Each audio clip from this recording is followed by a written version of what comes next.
देखिए तो मैट्रिक्स के मल्टीप्लिकेशन ऑफ प्रॉपर्टी के दूसरा पार्ट है।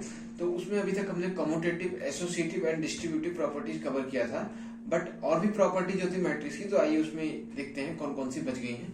तो चौथी प्रॉपर्टी थी कि अगर किसी मैट्रिक्स को, मान लीजिए ए कोई मैट्रिक्स है, ओके, तो अगर उसका मल्टीप्लाई हम आइडेंटिटी मैट्रिक्स से करते हैं, मान लीजिए एम क्रॉस एम की square, sorry N cross N की स्क्वायर मैट्रिक्स है, तो आई एन से मल्टीप्लाई करने पे आई एन क्रॉस मतलब जिस स्क्वायर मैट्रिक्स जिस ऑर्डर की ये है उसी ऑर्डर की आइडेंटिटी मैट्रिक्स से मल्टीप्लाई करने पर हमें जो है उस वैल्यू में चेंज बिल्कुल नहीं आएगा। जो मैट्रिक्स पहले थी वही मैट्रिक्स तब भी बनेगी, चाहे हम आइडेंटिटी मैट्रिक्स आगे से मल्टीप्लाई करें और चाहे हम पीछे से मल्टीप्लाई करें, बात तब भी वही रहेगी। ठीक है, इसका एग्जांपल देख लेते हैं। जैसे मैट्रिक्स 1 2 3 4 मैंने लिया और आइडेंटिटी मैट्रिक्स ले लिया 1 0 0 1। अब देखिए इसका मल्टीप्लिकेशन करेंगे कैसे, यहां से पहले रो उठाएंगे, इसके कॉलम पे ले जाके पटकेंगे, तो इसका कॉलम पे ले जाके रो बना के यहाँ जब एलिमेंट वाइज मल्टीप्लाई करेंगे तो 1 से 1 का करेंगे, बाकी प्लस 0 आएगा। फिर इसको इसके साथ ले जाएंगे तो 1 का 0 से करेंगे एंड प्लस 2 इंटू 1 से करेंगे। फिर इसके बाद अब इनका काम खत्म, नीचे वाले के पास आएंगे, नीचे वाले को इस तरह से फिर से लेके जाएंगे तो 3 इंटू 1 प्लस 4 इंटू 0, और यहाँ पर फिर से अब इसका इधर लेके जाएंगे तो 3 इंटू 0 प्लस 4 इंटू 1। तो इस तरीके से करेंगे तो इसका आंसर आएगा 1, और यहाँ 2, यहाँ 3, यहाँ 4। तो यहाँ देखिए कि किसी भी मैट्रिक्स को अगर हम उसके आइडेंटिटी मैट्रिक्स से मल्टीप्लाई करते हैं तो हमारी मैट्रिक्स सेम रहती है। तो इस प्रॉपर्टी को कहते हैं एग्जिस्टेंस ऑफ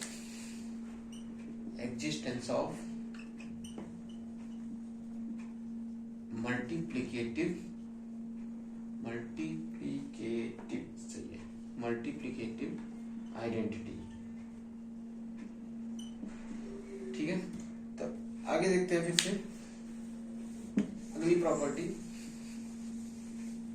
प्रॉपर्टी है जो कि किसी भी मैट्रिक्स कोई भी हो, अगर उस मैट्रिक्स के अनुकूल होने वाली, जैसे कोई मैट्रिक्स मैंने ए ले लिया, एम क्रॉस एन ऑर्डर की या एन क्रॉस एन ऑर्डर की, और कोई नल मैट्रिक्स ऐसे ले लिया एन क्रॉस पी ऑर्डर की, तो अब इन दोनों को अगर मैं मल्टीप्लाई कराऊं तो ये दोनों बिल्कुल मल्टीप्लाई होंगे, क्योंकि इनके ए का पीछे वाला और ओ से आगे दोनों सेम है, इनका मल्टीप्लाई होगा। तो अगर इनका मल्टीप्लिकेशन मैं कराता हूं तो हमेशा मुझे नल मैट्रिक्स मिलेगी। मींस इसका कहने का मतलब ये है, if the product of two matrix if any null matrix is multiplied in any matrix, then their product is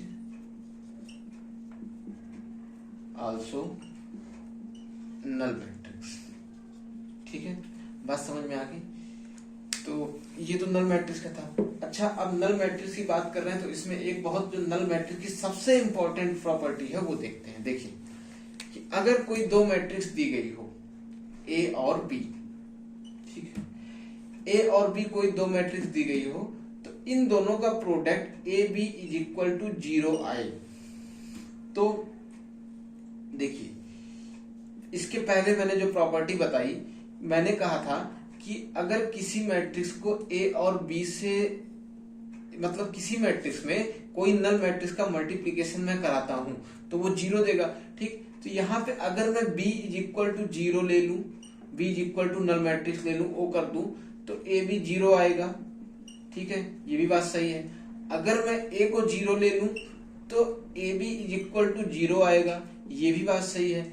या तो मैं a और b को दोनों को 0 ले लूं, पूरी की पूरी नल मैट्रिक्स, तो भी A B is equal to 0 आएगा। ये बात तो पक्की है, लेकिन ऐसा जरूरी नहीं यही तीनों प्रॉपर्टीज पर ही आए। हो सकता है कि ए नॉट इक्वल टू 0 हो और बी भी not equal to null matrix हो। सॉरी, 0 में बोल रहा हूं तो 0 आपको नहीं है, नल मैट्रिक्स। हो सकता है कि ए भी नल मैट्रिक्स ना हो और बी भी नल मैट्रिक्स ना हो, और तो भी A B is equal to 0 आ जाए, ये भी कंडीशन पॉसिबल है। तो ध्यान आपको ये देना है कि अगर दो मैट्रिक्स का प्रोडक्ट 0 आ रहा है तो ये जरूरी नहीं कि ये तीनों में से या तो कोई एक 0 हो या या बी नल मैट्रिक्स हो या ए नल मैट्रिक्स हो या ए और बी दोनों नल मैट्रिक्स हो, ये जरूरी नहीं है। हो सकता है दोनों नल मैट्रिक्स ना हो और तो भी ए बी जो है हमें 0 मिले। तो इसका एक एग्जांपल देख लेते हैं आपको समझाने के लिए कि जैसे देखते हैं, ना तो मैं ए नल मैट्रिक्स लूंगा और ना ही बी नल मैट्रिक्स लूंगा और दोनों का प्रोडक्ट 0 आएगा। फॉर एग्जाम्पल जैसे मैंने एक मैट्रिक्स ले लेता हूं 1 एंड -2, तो यहां मैं ले लूं 1 एंड -3 ले लिया और बी में बना लेता हूं। अच्छा, इसको मैं चेक करता हूं डिटर्मिनेंट इसका 0 है कि नहीं, क्योंकि अगर डिटर्मिनेंट दोनों का 0 आ गया और ए और बी दोनों का, तब तो नल मैट्रिक्स देगा, वरना नल मैट्रिक्स नहीं देगा। तो 2 1 जा 2, नहीं गलत हो गया, 0 नहीं देगा। देखिए मुझे कुल मिला के ऐसी मैट्रिक्स बनानी है जिसका डिटर्मिनेंट 0 दे दे। तो देखिए बनाते हैं, ए कोई मैट्रिक्स मैंने बना ली 1 और यहाँ भी 1 रख दिया और यहाँ 2 2 रख दिया, ठीक है। ये आपकी पहली मैट्रिक्स बनी, इसका डिटर्मिनेंट 0 आ रहा है। और एक मैट्रिक्स बी में बनाई तो यहाँ -1 1 एंड इधर भी रख दिया 1 एंड 1, तो यहाँ मैं रखूं प्लस आने के लिए, यहाँ -1 रखूं और यहाँ पर माइनस करने के लिए यहाँ +1, ठीक है। तो ये देखिए यहाँ पर ना तो ए मेरी नल मैट्रिक्स है ना बी मेरी नल मैट्रिक्स है, बट अगर मैं इन दोनों का मल्टीप्लाई करूंगा तो मुझे देखिए नल मैट्रिक्स मिलेगी, ठीक है।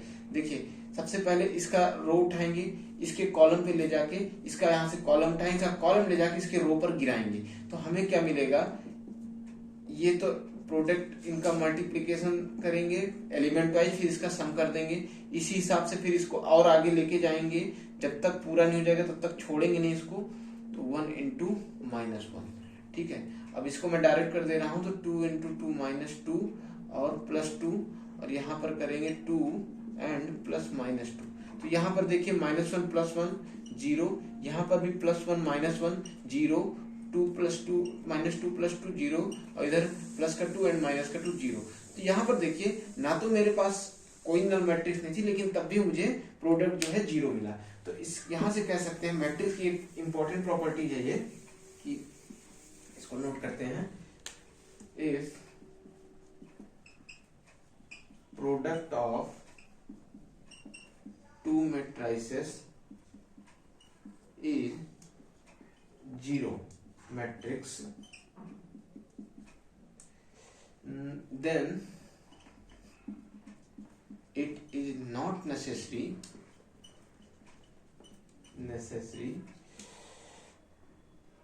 that one or both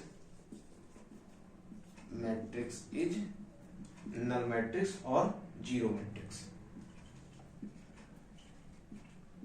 बात समझ में आ गई?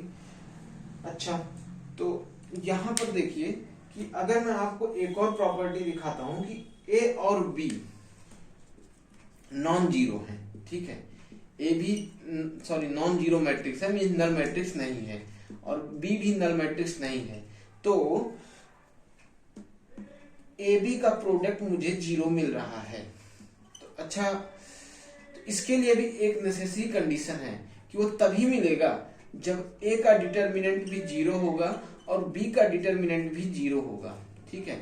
अगर इन दोनों के डिटर्मिनेंट 0 होंगे, कोई भी दो मैट्रिक्स आप ले लेंगे, अगर दोनों के डिटर्मिनेंट 0 होंगे और दोनों नल मैट्रिक्स नहीं रहेगी, क्योंकि अगर डिटर्मिनेंट 0 नहीं, अगर नल मैट्रिक्स नहीं रहेगी, डिटर्मिनेंट 0 रहेगा, तो उसका प्रोडक्ट जो है हमेशा हमें नल मैट्रिक्स के फॉर्म में मिलेगा, ठीक है। ये भी कंडीशन याद रखिएगा। आगे चलते हैं।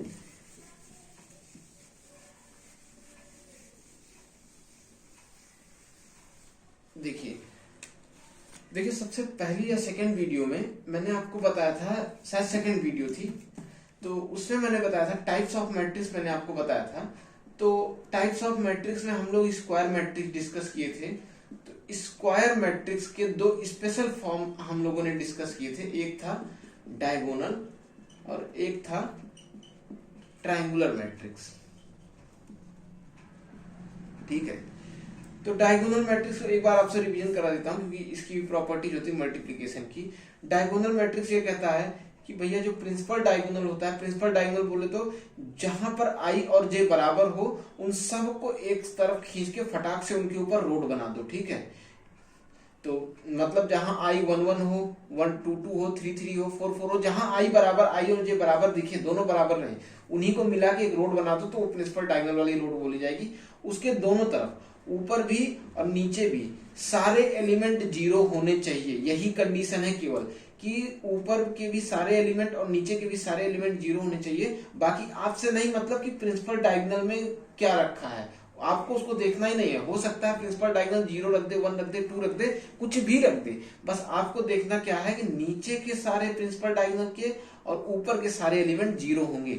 जैसे अगर मैं कहता हूं कि 1 1 है, 0 0, ये डायगोनल है, ठीक है। अगर मैं 0 0 0 0 लिख दूं, देखिए यहाँ प्रिंसिपल डायगोनल ये बन गया, यहाँ ऊपर से भी 0 है, नीचे से भी 0, क्या ये डायगोनल मैट्रिक्स नहीं? बिल्कुल, ये भी डायगोनल मैट्रिक्स है, ठीक है। तो इसका कॉन्सेप्ट मैंने पिछले वीडियो में बताया है, तो आप जाके उसको देख लीजिए एक बार। लेकिन हम लोग यहाँ प्रॉपर्टीज पढ़ते, देखिए तो डायगोनल मैट्रिक्स को रिप्रेजेंट करने का एक तरीका ऐसे भी होता है कि अगर मैं लिख दूं 1 एंड -2 और 3 लिख दूं, ये जी होगा, एंड DIG ऐसे लिख दूं 2 एंड 1 और 0 रख दूं, ठीक है, रख सकते हैं, डायगोनल मैट्रिक्स है। अगर मैं ऐसा लिख दूं तो आपको यही समझना है कि इसके प्रिंसिपल डायगोनल है, बाकी ऊपर नीचे के सब कुछ जीरो। देखिए मल्टीप्लिकेशन में इसकी कौन सी प्रॉपर्टी फॉलो होती है कि अगर किसी भी डायगोनल मैट्रिक्स में आप किसी भी डायगोनल मैट्रिक्स को मल्टीप्लाई करेंगे तो जो बन के नई मैट्रिक्स तैयार होगी उनका प्रोडक्ट वो भी हमेशा डायगोनल मैट्रिक्स ही रहेगा, ठीक है। वो कोई और मैट्रिक्स नहीं रहेगी, वो केवल डायगोनल रहेगी। तो अब जब डायगोनल रहेगी तो इनका अगर ये मैं दो मैट्रिक्स लेता हूं, ये और ये, मैं इसका मल्टीप्लाई करूंगा, क्योंकि डायगोनल मैट्रिक्स में मैंने क्या बताया है कि केवल ये प्रिंसिपल डायगोनल के ऊपर भी 0 नीचे भी 0, तो जो नई मैट्रिक्स बनेगी उसमें भी ऊपर के भी सारे एलिमेंट 0 होंगे, नीचे के भी सारे एलिमेंट 0 होंगे। तो कहने का मतलब ये हुआ कि जब पहले में भी ऊपर के सारे 0 थे, नीचे के भी सारे 0 थे, नई जो मिली उसमें भी ऊपर से सारे 0 नीचे के सारे 0, तो ये देखिए कि ये जो प्रिंसिपल डायगोनल है सारा खेल इसी में हुआ होगा। इसके अलावा ना तो कोई छेड़छाड़ हुई होगी, क्योंकि जो पहले के जैसे थे वैसे वो भी हैं। तो सीधी सी बात है कि जब भी आपको ऐसा लिख के दे तो आपको नई मैट्रिक्स बनाने के लिए चुपचाप इसके एलिमेंट करस्पॉन्डिंग जो एलिमेंट रहेंगे उसका मल्टीप्लाई कर देना है, बस 2 1 जा 2 बन जाएगा, है ना, और 2 एंड -1 -2 बन जाएगा, और 3 का 0 से 0 बन जाएगा। तो इन दोनों को मल्टीप्लाई करने पर हमेशा आपको ऐसी मैट्रिक्स दिखने वाली है, ठीक है। तो डायगोनल मैट्रिक्स का सबसे सुटेबल ये कंडीशन है कि अगर आपको दो डायगोनल मैट्रिक्स दी गई तो आपको पूरा लंबा मल्टीप्लीकेशन ले जाने की कोई जरूरत नहीं है, केवल डायगोनल प्रिंसिपल डायगोनल एलिमेंट से आप मल्टीप्लाई कर दीजिए, आपकी नई मैट्रिक्स बन के तैयार हो जाएगी। तो ये तो डायगोनल की कहानी हो गई। अब देखिए ट्राइंगुलर मैट्रिक्स में मैंने क्या बताया था, ट्राइंगुलर मैट्रिक्स में दो तरह की ट्राइंगुलर थी, अपर ट्राइंगुलर, लोअर ट्राइंगुलर। पीछे वीडियो जरूर जाके, अगर आपको ये नहीं समझ में आ रहा तो पीछे पहली वाली वीडियो जो डिस्क्रिप्शन में मैं इसका लिंक दे दूंगा, आप जरूर उसको देख लीजिएगा, क्योंकि अगर आपने नहीं देखा तो ये प्रॉपर्टीज आपको बिल्कुल समझ में नहीं आने वाली, ठीक है। तो ट्राइंगुलर मैट्रिक्स में क्या था कि भैया अपर वाली में जो ये प्रिंसिपल डायगोनल के नीचे के जितने एलिमेंट रहेंगे, है ना, ये सारे 0 रहेंगे, बाकी आप अपनी इसको छोड़ के आप जो मर्जी वो भर लो, आपके मनो सारे 0 भर लो, आपके मनो सारे 1 भर लो, 2 भर लो, या कुछ भी भर लो, बस ये आपको नीचे के जो है इसमें आपको 0 ही रखना है, ठीक। तब जैसे डायगोनल में जो कंडीशन थी कि दो डायगोनल मैट्रिक्स का मल्टीप्लिकेशन हमेशा डायगोनल देगा, उसी तरह ट्राइंगुलर मैट्रिक्स की भी प्रॉपर्टी है। प्रॉपर्टी क्या है कि ट्राइंगुलर मैट्रिक्स का अगर कोई आपने दो ट्राइंगुलर मैट्रिक्स ली तो वो जो तीसरी मैट्रिक्स बनेगी, मान लीजिए ए और बी कोई दो ट्राइंगुलर मैट्रिक्स हैं, ठीक है, लेकिन ध्यान देने वाली बात यह है कि अगर एक अपर ट्राइंगुलर की होगी तो दूसरी भी अपर ट्राइंगुलर की ही होगी। ये नहीं कि आपने एक अपर की ले ली एक लोअर की ले ली, बात बिगड़ जाएगी, ठीक है। अगर एक अपर की ली दूसरी भी अपर ट्राइंगुलर ही होनी चाहिए, तब उन दोनों से जो मल्टीप्लीकेशन आएगा मल्टीप्लाई करके वो भी एक ट्राइंगुलर मैट्रिक्स ही होगा, ठीक है। ए बी जो आएगी is also a triangular matrix, ठीक है। तो वो भी ए बी जो मिलेगा वो भी हमें ट्राइंगुलर मैट्रिक्स मिलेगा। तो ये तो मैट्रिक्स की प्रॉपर्टीज हो गई।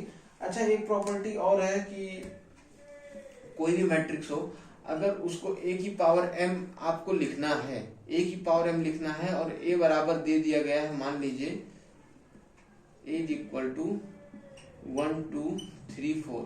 तो जैसे इंडिसेस में हम लोगों ने पढ़ते थे, अगर ए की पावर मैं आपसे 4 पूछ लूं और कोई number A is equal to 2 दे दूं, तो आप फट से ए की पावर 4 करोगे, 2 की पावर 4 कर दोगे, ए बराबर 2 इंटू 2 इंटू 2 16 ला के फट से रख दोगे, ठीक है। बट मैट्रिक्स में ऐसा कभी नहीं करेंगे, क्योंकि अगर ऐसा कर देंगे कि अगर मान लीजिए मैंने आपको ए दिया और ए की पावर मैंने आपसे पूछा 4 बताइए, तो ए की पावर 4 बताने के लिए आपने सबको 4 4 बांट दिया, तो ये कतई गलत हो जाएगा, ऐसा मैट्रिक्स में कहीं नहीं लिखा है। अगर ए की पावर m आपसे पूछ रहा है, तो ए की पावर m पूछने के लिए आपको a को m बार मल्टीप्लाई करना पड़ेगा, a into A into A into A, ठीक है। आपको m टाइम्स तक लेके जाना पड़ेगा, तब आपको a की पावर m का मिलेगा। यहाँ पर पावर वाला खेल जो लॉ ऑफ इंडिसेस होता है पूरी तरह फेल है, ये मैट्रिक्स की मल्टीप्लिकेशन में कतई नहीं लगता है, ठीक है। तो इसके बाद वाले वीडियोज में हमको कुछ मैथमेटिकल इंडक्शन से रिलेटेड चीज देखनी है, क्योंकि मैट्रिक्स का मल्टीप्लिकेशन ये तो आपने प्रॉपर्टीज पढ़ ली, लेकिन कभी कभी मैथमेटिकल इंडक्शन जो कि एक चैप्टर है मैथ में, उसका भी खेल थोड़ा बहुत मैथमेटिक्स में चल जाता है। और मैट्रिक्स जानबूझ के एग्जामिनर कुछ ऐसी बना देता है, जैसे मैं आपके सामने की एग्जांपल अगर ले लूं कि 1 1 1 एंड 0, फिर मैंने ले लिया 1 0 2 1 एंड फिर ले लिया 1 0 3 1, और ऐसे dot dot dot dot dot dot में लेता गया, यहाँ कुछ भी ले लूं 1 0 n एंड 1 कर दूं, तो ये एक जो मैट्रिक्स ऐसी बनती है। अब मैं इनका आपको प्रोडक्ट दे दूं कि 1 0 n की वैल्यू मैं कुछ भी रख दूं, बस ऐसी रख दूं कि मान लीजिए मैंने 9 9 9 रख दी और इधर 1 रख दिया, तो इस टाइप की जो मैट्रिक्स होती है वो मैथमेटिकल इंडक्शन अगर आपने नहीं देखा तो ये आपको क्वेश्चन परेशान कर सकता है, फंसा सकता है। जेई में ये मोस्ट इंपॉर्टेंट सेक्शन बन जाता है, क्योंकि कई बार जेई में यहाँ से क्वेश्चन पूछे गए हैं। तो आपने प्रॉपर्टी देख ली, तो अगली वीडियो जो हम लोग देखते हैं मैट्रिक्स का मल्टीप्लिकेशन इंडक्शन, और कुछ क्वेश्चंस भी देखेंगे मैट्रिक्स के जो प्रीवियस ईयर में आए हैं एनडीए जेई के दोनों के, ठीक है। तो इसी वीडियो में इतना ही, बाकी अगले वीडियो में मिलते हैं, तब तक वेट कीजिए, नेक्स्ट वीडियो का क्वेश्चन जरूर सॉल्व कीजिए।